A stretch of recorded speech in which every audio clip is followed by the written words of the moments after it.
Hola, estimados amigos. En esta sesión vamos a estudiar la pelvis ósea en lo que se refiere a conceptos generales, función,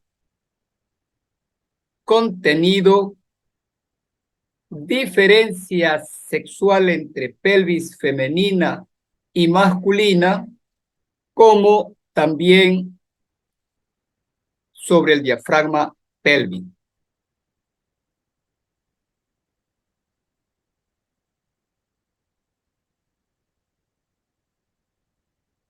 Recordemos que el cuerpo humano está dividido en cabeza, cuello,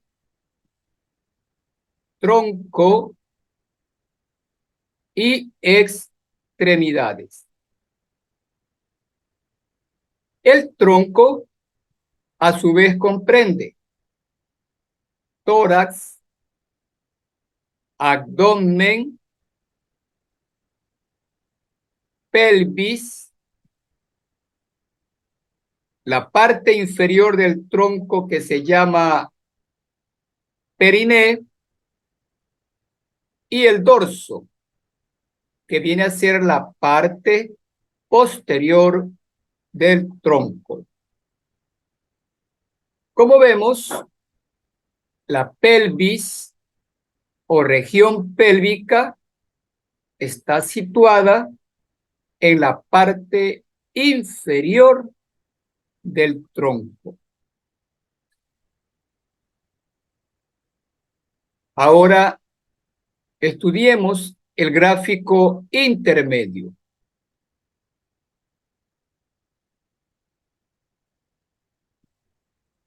Primero damos el diagnóstico. Sección longitudinal, principalmente del tronco, para estudiar las cavidades ventrales del cuerpo, aquellos espacios que contienen y protegen nuestras vísceras. Esto vendría a ser las cavidades ventrales, que comprende cavidad torácica, cavidad abdominal y la más inferior de las cavidades, la cavidad pélvica. Vemos que la cavidad torácica está separada de la abdominal por un tabique transversal, músculo tendinoso, que se llama diafragma, principal músculo de la respiración. En cuanto a la excavación pélvica, vemos que se continúa libremente hacia arriba con la cavidad abdominal, formando un solo espacio que se lo denomina cavidad abdominopélvica. La cavidad pélvica, a su vez, hacia abajo está cerrada por otro tabique músculo facial que se llama diafragma pélvico. Y este diafragma pélvico, por su cara inferior, se relaciona con otras estructuras blandas que corresponde al periné. En el gráfico izquierdo, de acuerdo a la posición anatómica, podemos observar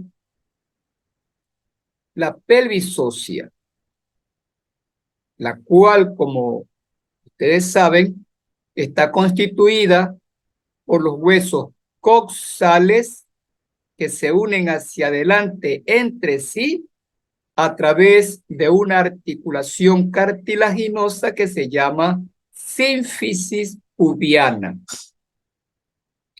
Hacia atrás, estos huesos se unen con el sacro a través de dos articulaciones, sacroilíaca derecha, sacroilíaca izquierda.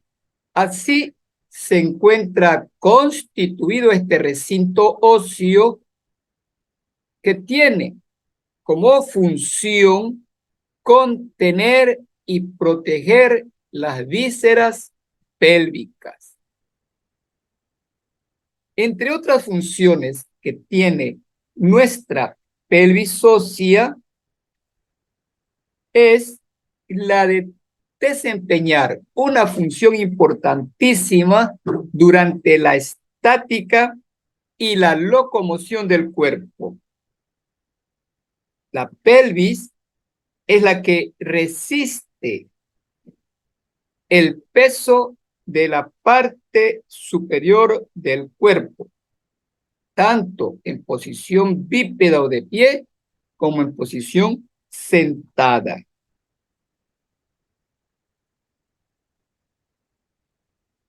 Otra función de nuestra pelvis ósea es que presta, como podemos ver aquí, inserción a potentes músculos locomotores y posturales.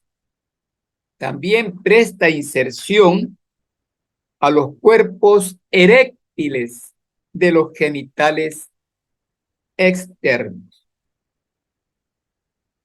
En el gráfico derecho, de acuerdo a la posición anatómica, está ahí para señalar otra función importante de la pelvis ósea desde el punto de vista gineco-obstétrico. Y esa función es que ella forma parte del canal del parto. Es decir, constituye la vía de salida por donde el feto a término sale hacia el exterior. Esta vía, este canal del parto, puede verse perturbada por una pelvis estrecha causada ya sea por anomalías congénitas o adquiridas. De ahí la importancia del conocimiento, del estudio de esta estructura ósea, tanto desde el punto de vista ginecostétrico como también desde el punto de vista de la cirugía general. Diagnóstico de lo que estamos observando.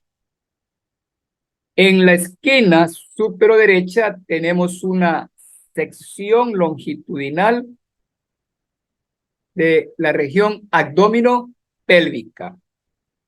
Y en la figura infero-izquierda tenemos nuestra pelvis ósea.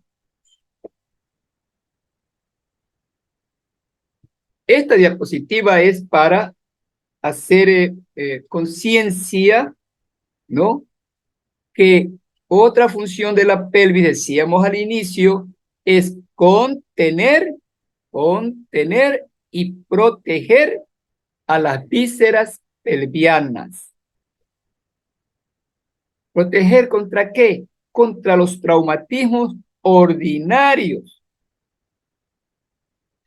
Pero las heridas de este contenido es raro, porque los huesos coxales con el sacro forman un vasto recinto óseo de protección a las vísceras pelvianas. Sin embargo, este recinto óseo no es totalmente una caja cerrada. Presenta zonas débiles. Por ejemplo, a través de la pared del abdomen, a través del perineo. Existen puntos débiles como es a través de los agujeros obturadores, a través de la escotadura ciática, por donde un instrumento punzante puede penetrar sin dificultad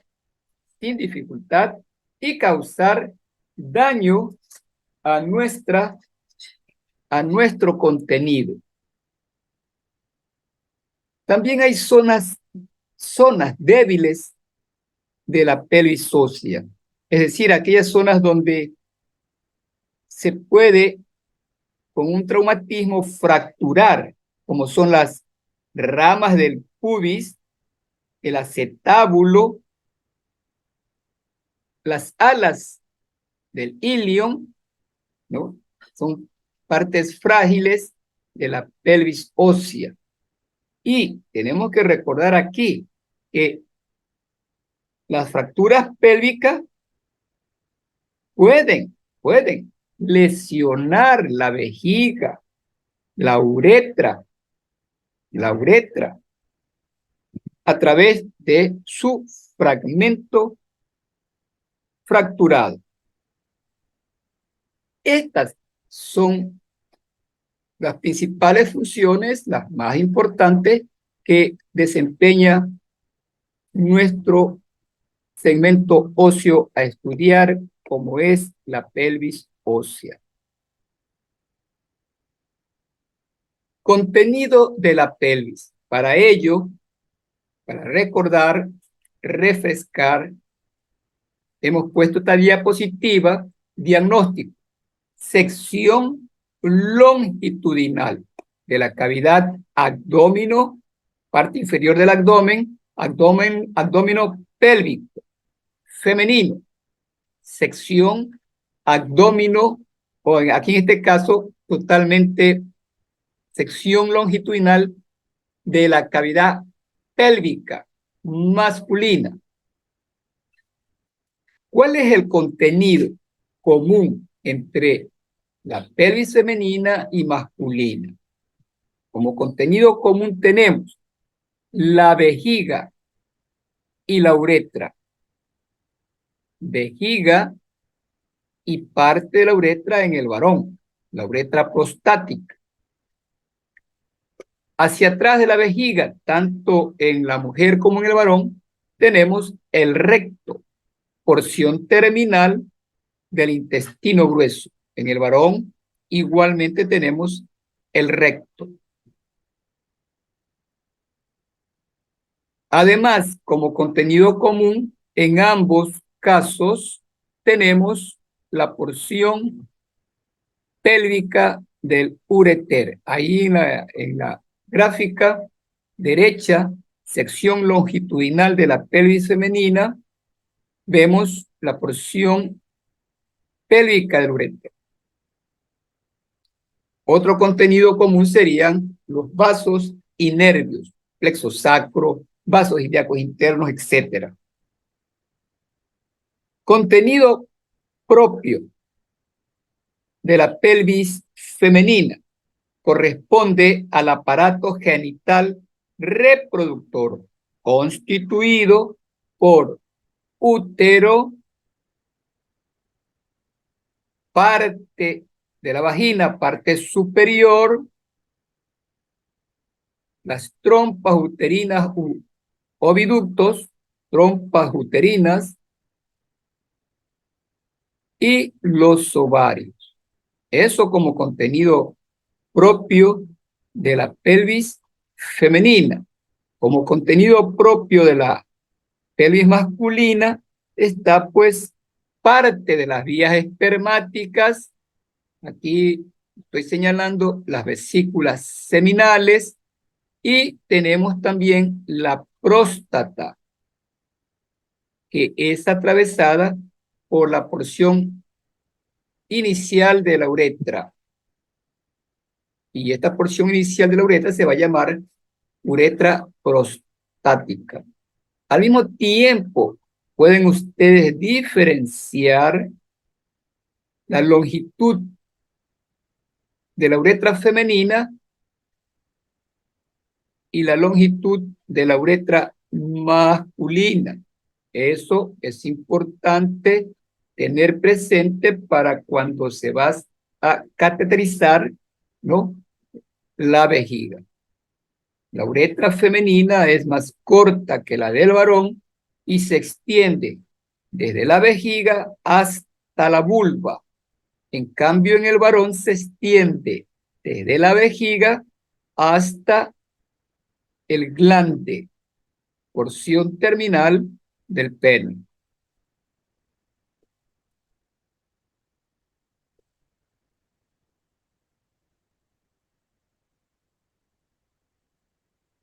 Ahora vamos a tocar el punto relacionado con las diferencias sexuales entre pelvis femenina y masculina.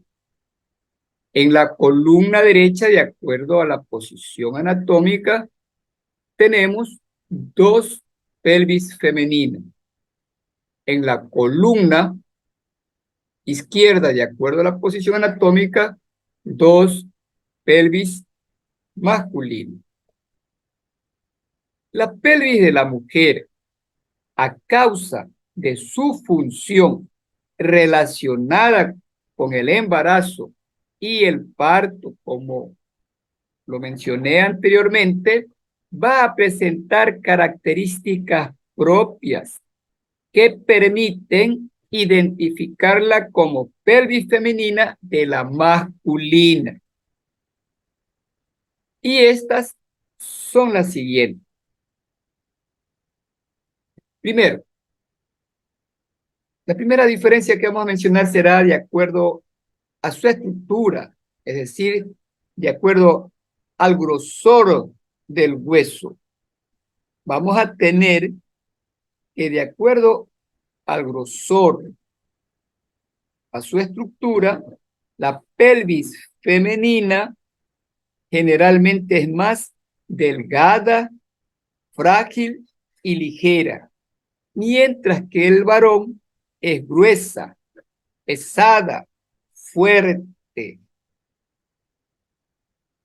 Además, si tuviéramos el hueso en la mano, podríamos observar que las eminencias rugosas que presentan los huesos en la pelvis femenina son poco robustas. Cuando me refiero a las impresiones rugosas, aquellas que prestan inserción a los músculos. Las eminencias entonces rugosas que prestan inserciones musculares de los huesos coxales en la mujer es poco marcada, a diferencia en el varón que son gruesas, robustas. Luego, tenemos otra diferencia relacionada con la dimensión transversal de la pelvis. Respecto a sus dimensiones transversales, en la pelvis femenina, como podemos observar, son mayores, es más ancho que en la pelvis masculina. Observen bien, la pelvis femenina es ancha y además observen que sus fosas ilíacas están inclinadas, están inclinadas. Y ahí pues que la importancia de lo que señalo que corresponde a la pelvis mayor, desde el punto de vista obstétrico, la importancia de ella está dada por su ensanchamiento y por la inclinación de las fosas ilíacas. Y de esa manera contribuye a dirigir al feto hacia la pelvis menor. Vean bien, comparen en esta ilustración la diferencia entre pelvis femenina y masculina. Claramente se distingue por la amplitud del diámetro transversal en la pelvis femenina. Luego pasamos a la excavación pélvica o pelvis menor. Recuerden, esto ya fue explicado en la clase audiovisual anterior, que la endopelvis está dividida en dos porciones por un estrechamiento, por una estrangulación que existe llamada estrecho superior. Este es el estrecho superior. Primer angostamiento que presenta la endopelvis. Ese primer angostamiento divide a nuestra endopelvis en una porción superior, que es la que acabamos de describir, pelvis mayor o pelvis falsa, que constituye la parte inferior de la cavidad abdominal. Y lo que está debajo de la estrangulación corresponde a la excavación pélvica, pelvis menor, pelvis verdadera o pelvis obstétrica. Entonces, la pelvis menor de la mujer es ancha y poco profunda. Compare con la excavación pélvica masculina. Es angosta y más profunda. Miren bien estas diferencias porque son importantísimas. Repito, la pelvis menor se localiza debajo del plano oblicuo que corresponde al estrecho superior,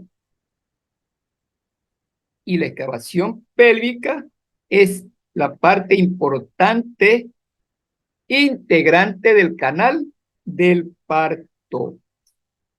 Entonces, ¿cuál es la característica de la excavación pélvica? Ser ancha y poco profunda.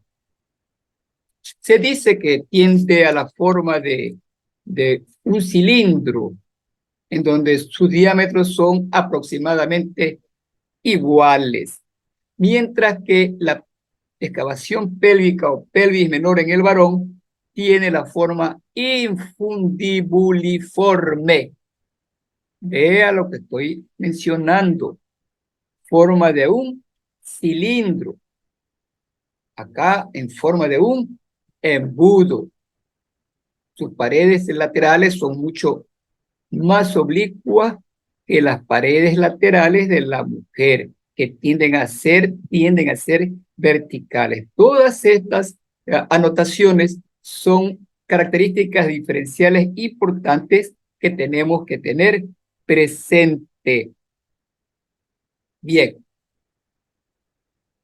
otra diferencia igualmente importante para hacer la diferenciación pélvica entre la pelvis femenina y masculina, y corresponde al estrecho superior. Observe el estrecho superior de la pelvis femenina, compare con la pelvis, con el estrecho superior de la pelvis masculina, para que quede mucho más claro. En los diagramas inferiores se ha pintado el estrecho superior del femenino y el estrecho superior masculino, para que puedan observar con más claridad la diferencia. Y tenemos pues entonces que el estrecho superior de la pelvis femenina tiende a ser circular,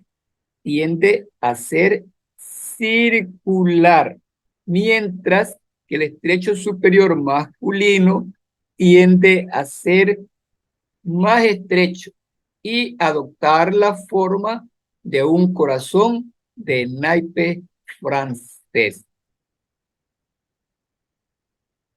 De acuerdo entonces a la clasificación de Caldwell y Malloy, se dice que frecuentemente la pelvis acta para el parto vaginal corresponde a la que estoy señalando, en donde el estrecho superior tiene forma circular. Y este tipo de pelvis, por la forma de su estrecho superior, se dice que es un tipo frecuente en la mujer que se llama ginecoide. Este es el tipo ginecoide de la pelvis femenina. Mientras que en el varón, el tipo frecuente es más estrecho y corresponde al tipo androide. Es importante señalar que en la mujer puede encontrarse cualquiera de los tipos, de los 4 tipos de pelvis por la forma del estrecho superior, de acuerdo a Caldwell y Malloy. Pero la más frecuente y apta es la tipo ginecoide. Esa es la pelvis ósea útil para el parto vaginal. Otra diferencia, observen ustedes aquí, la conjunción de las ramas isquiopubianas. Este es el isquio, este es el pubis, y ambos están unidos por las ramas isquiopubianas. Observen cómo las ramas isquiopubianas confluyen hacia la sínfisis pubiana, formando en la mujer un ángulo aproximadamente de 90 grados, un ángulo recto, mientras que en el varón esa conjunción de las ramas isquiopubianas es mucho más estrecha. Este ángulo es lo que se conoce con el nombre de ángulo subpubiano o arco del pubis o ángulo subpubiano. Entonces, esa es otra diferenciación clara que usted está visualizando, ¿no? Que el ángulo subpubiano, formado, repito, por la unión de las ramas isquiopubianas en la mujer, mide aproximadamente 90 grados, es decir, casi forma un ángulo recto, por eso digo aproximadamente, mientras que en el hombre aproximadamente es de 60 grados, es mucho menor que la mujer, es más cerrado. De eso hay otras diferencias eh, sexuales de las pelvis que es importante señalar y que se me estaba pasando.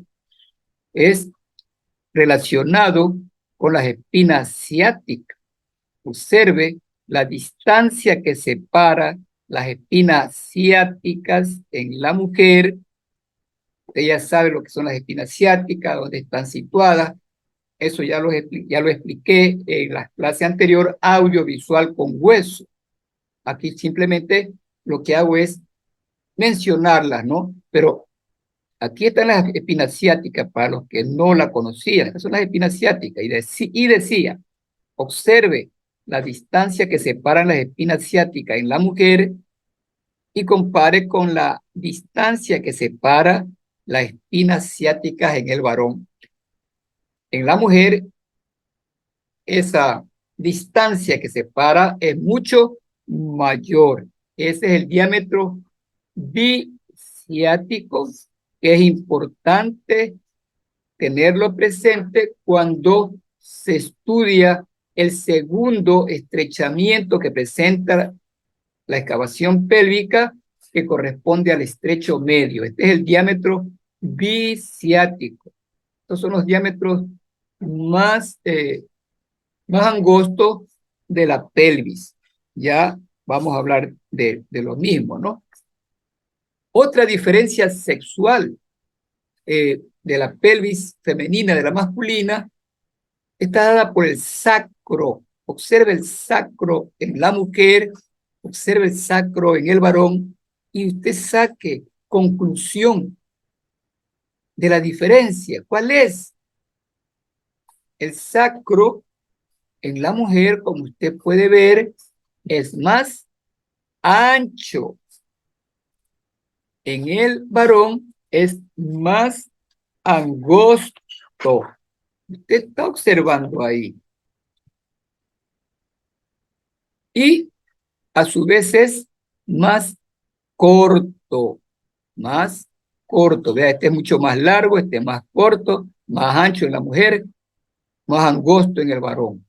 Todas esas son diferencias sexuales entre la pelvis femenina, masculina, y que a su vez son detalles importantes para poder hablar si la pelvis femenina es útil para un parto vaginal. Recuerden que las dimensiones, la forma de la pelvis ósea puede verse alterada por problemas congénitos o traumáticos. Y entonces, esas pelvis no van a ser útiles para este tipo de función característica de la pelvis femenina, como es el parto.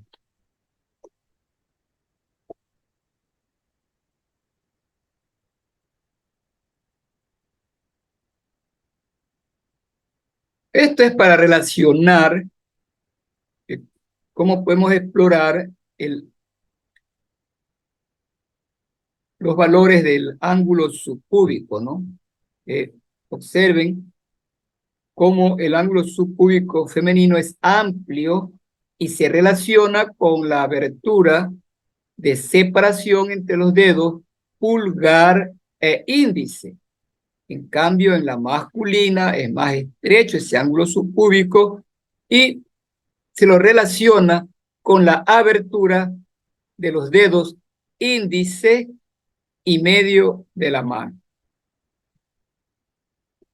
Se dice también que si el introito vaginal permite la introducción de 3 a 4 dedos, este ángulo subcubiano es amplio, es otra forma de explorarlo, ¿no?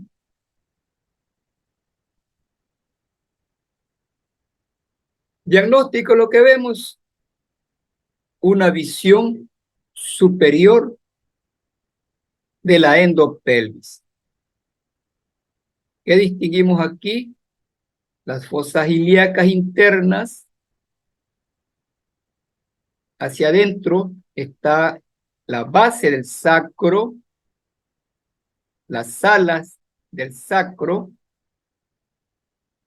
Hacia adelante la sínfisis pubiana, el borde superior del pubis.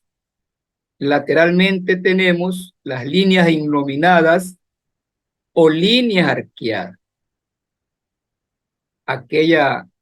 Aquellos límites que iban a formar parte del estrecho superior, ¿verdad? El estrecho superior está limitado hacia adelante por el borde superior de la sínfisis pubiana, hacia atrás por el ángulo sacrovertebral llamado promontorio. Lateralmente, los límites corresponden a las líneas arqueadas o innominadas. Líneas arqueadas que hacia atrás se continúan con el borde anterior de las alas del sacro. Y la línea arqueada hacia adelante se va a continuar con la cresta pectínica. Esos son los elementos anatómicos que forman el primer estrechamiento o angostamiento de la pelvis ósea. Este es el primer angostamiento. Es aquí donde se desarrolla el primer tiempo del trabajo del parto. El estrecho superior viene a ser el que rige el mecanismo del parto. Y es el que divide, ¿no? A la endopelvis, decíamos, en una porción superior llamada pelvis mayor o falsa y una porción inferior, lo que señalo, la excavación pélvica. Pero la excavación pélvica presenta otros estrechamientos. El estrechamiento medio, que como punto de reparo tomamos las espinas ciáticas, que corresponde al diámetro transversal del estrecho medio. Y hay un tercer estrechamiento que corresponde al estrechamiento inferior de la excavación pélvica. Entonces, son 3 estrechamientos que el feto a término tiene que sortear para salir al exterior, el feto a término. Miren que el estrecho inferior es un hueco desde el punto de vista de la estructura ósea. Ya con las partes blandas, vamos a ver que el estrecho inferior está cerrada por los músculos elevadores del ano y los músculos coxígeos. Estos músculos triangulares pequeños, coxígeos. Cuidado, nos confundimos con los músculos que están detrás del coxis, del coxígeo. Estos son los músculos piramidales o piriformes. Ya aquí estamos hablando de pared posterior de la pelvis, donde están los músculos piramidales o piriformes.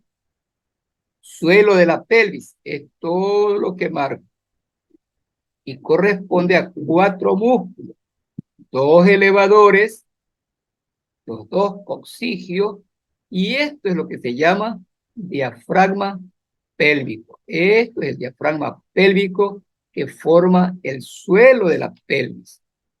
Cuidado, cuidado con confundir con estos músculos que están a los lados. Esto ya viene a ser paredes laterales de la excavación pélvica o pelvis menor. Paredes de la pelvis, entonces. Pared posterior, donde el músculo que lo reviste es el músculo piramidal o piriforme. Paredes laterales corresponden a los agujeros obturadores cerrados con las membranas obturatrices, donde se insertan los músculos obturadores que estamos señalando. Estos son paredes laterales. Y la pared inferior o suelo de la pelvis. Bien. Diagnóstico de lo que estamos observando entonces. Diagnóstico. Tenemos una visión superior, una visión desde arriba, una visión superior de la excavación pélvica, pelvis menor o pelvis obstétrica, que es todo lo que está por debajo, decíamos, del estrecho superior. Esto que señalo corresponde al estrecho superior, ¿no? Ya por encima, pelvis mayor o pelvis falsa. Y ahí podemos ver entonces, bueno, que la pelvis menor está cerrada hacia abajo por un conjunto de músculos y aponeurosis o fascia.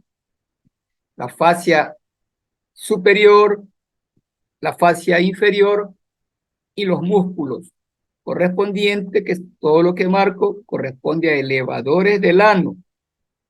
Y lo que están entre los elevadores del ano y piramidales son los músculos coxígeo.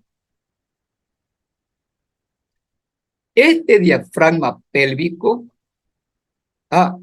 entonces teníamos una visión superior de la excavación pélvica, pero de la excavación pélvica masculina. ¿Por qué decimos que es masculina? Porque el diafragma pélvico presenta dos hiatos, uno anterior para el paso de la uretra y otro posterior para el paso del recto. presenta solamente dos orificios, no confundir con los orificios laterales que corresponden a los conductos obturadores o conductos subcubianos. Conductos obturadores que va a dar paso al nervio obturador y a la arteria obturatriz.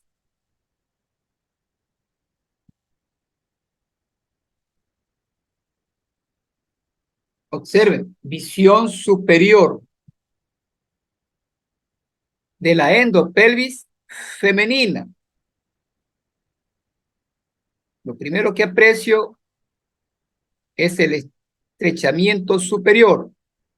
Lo que está encima, pelvis falsa, constituida principalmente por las fosas ilíacas internas que son anchas, decíamos, y inclinadas.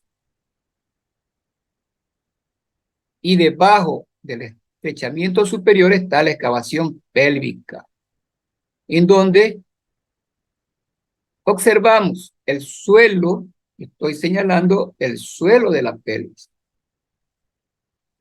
En este caso es femenino. El suelo de la pelvis femenino presenta tres hiatos, a diferencia del varón. El hiato para el paso de la uretra, el hiato vaginal y el hiato posterior para el paso del recto.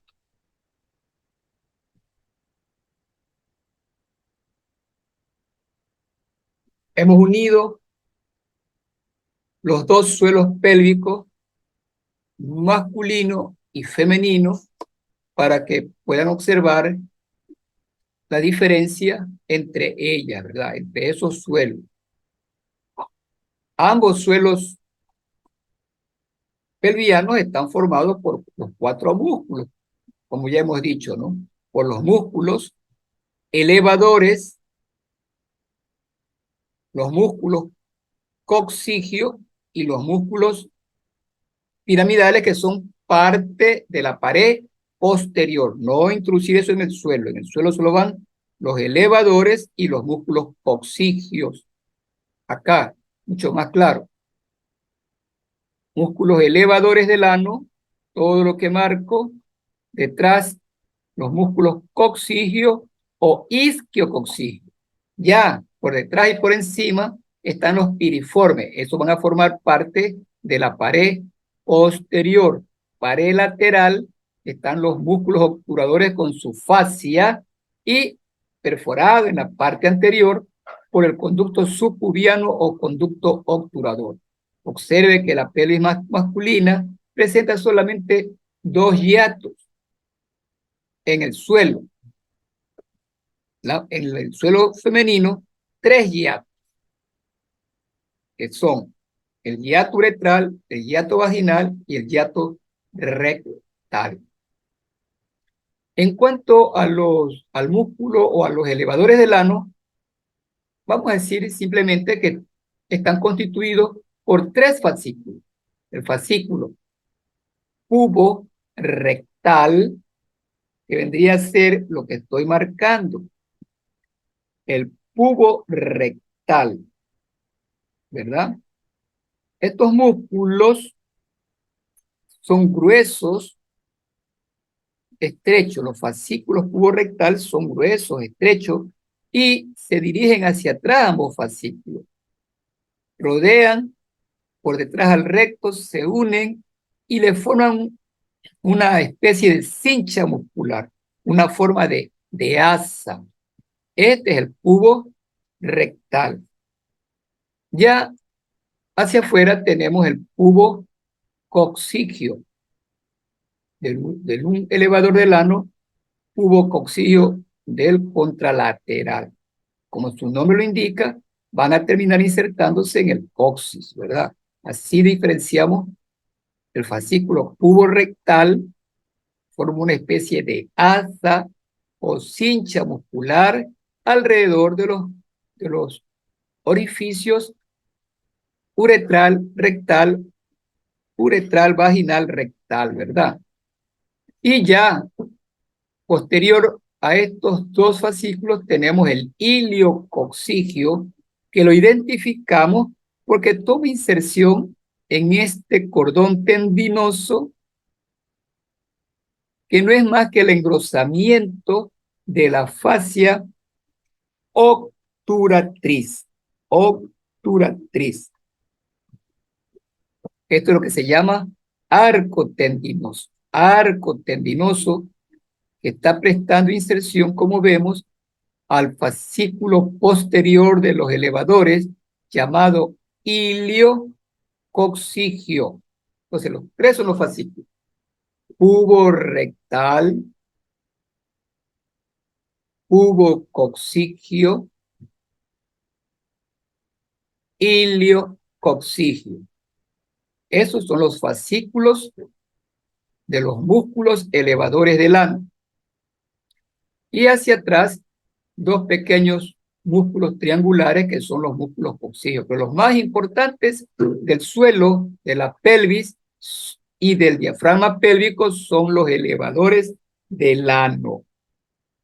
Ahora bien, digamos algo de la función del diafragma pélvico. La función principal del diafragma pélvico es la de sostener, soportar y la de mantener en posición adecuada a todos aquellos órganos intrapélvicos que ya estudiamos anteriormente.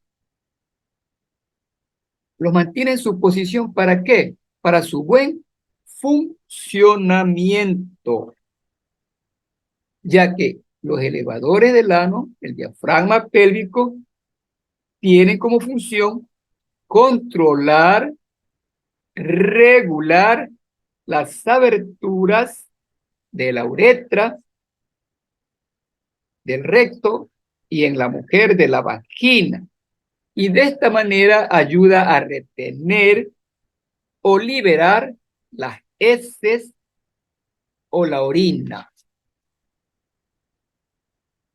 Cuando este suelo pelviano se debilita o se desgarra por un parto distóxico, va a provocar entonces la caída de aquellos órganos intrapélvicos que hemos estudiado.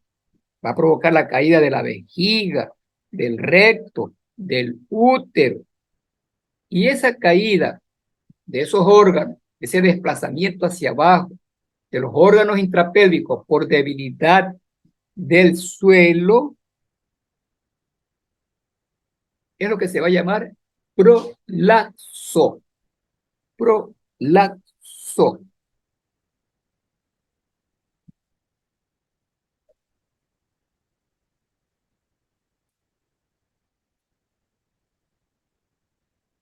Aquí tenemos un ejemplo, ¿no?, que nos permite captar lo que es un prolapso, lo que es la caída del contenido intrapélvico. En la figura supero derecha tenemos la sección, mejor dicho, en la diapositiva tenemos 4 secciones longitudinales de la pelvis femenina, pero en la esquina supero derecha tenemos la sección longitudinal de la pelvis femenina normal. Normal, me estoy refiriendo a que el diafragma pélvico está intacto. En las figuras restantes ya existe un debilitamiento de este suelo pelviano y entonces podemos observar que hay caída de los órganos intrapélvicos. He puesto 3 ejemplos. Y así tenemos En la figura supero izquierda, de acuerdo a la posición anatómica, observen y comparen con la normal, la vejiga. Vean la pared posterior de la vejiga, que está en relación con la pared anterior de la vagina.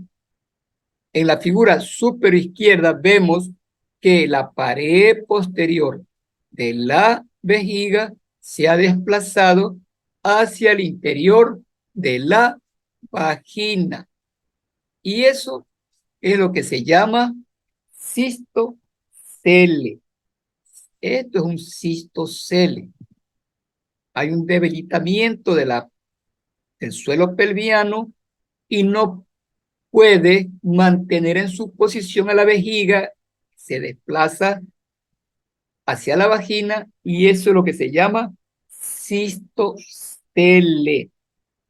Esto va a provocar alteración de la micción, va a provocar incontinencia urinaria. En la figura inferior-derecha, de acuerdo a la posición anatómica, también tenemos otro ejemplo de debilitamiento del suelo pelviano. Pero aquí se ha desplazado la pared anterior del recto hacia el interior de la vagina. Aquí hablamos de recto cele. Compare el recto cele y diferencie con el cisto cele y compare con una pelvis femenina cuyo diafragma pélvico no tiene ningún trastorno. Perdón. Bien, en la infero izquierda, observamos también una alteración, un desgarro, un debilitamiento del diafragma pélvico, pero aquí lo que no puede contener el diafragma pélvico es el útero, la vagina, la vagina. Al no poder contener el cuello de la vagina, el útero cae por el interior de la vagina. Aquí estamos hablando de un prolapso uterino. Entonces, contenido, posición normal del contenido pelviano. Acá en las tres restantes hay debilidad y hasta desgarro del suelo pélvico, lo que ha provocado caída de los órganos intrapélvicos, provocando un cistocele o un rectocele o un prolapso uterino. Y todo esto, pues, repito, va a alterar en el funcionamiento de estas estructuras, ¿no?